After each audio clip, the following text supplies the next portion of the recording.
So when I sew these two sides of the esophagus back together, or two sides of the colon back together, and I want to make sure there's adequate blood flow at my suture site, am I looking at the dye that I had previously injected, or am I looking at fresh dye that tells me real time? And this is not a surprise to physicians. Every doctor knows they don't get real time visualization with dyes, but it has been the gold standard.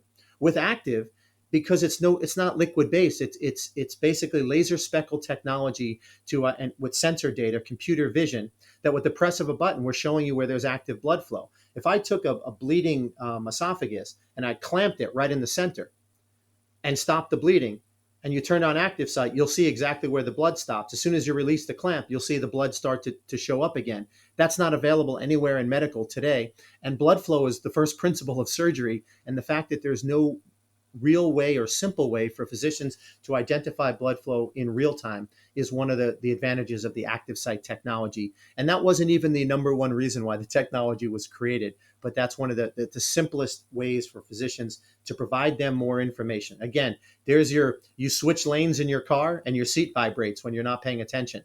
Or your steering wheel vibrates. We want to give you that information that you've never had so you can make the best decisions. And then you're not going to exit the patient until you know there's adequate blood flow in real time at that suture site. And that's one of the advantages with the anastomosis portion of Activ. That doesn't even start to go into the critical structure identification, which we can get into as well.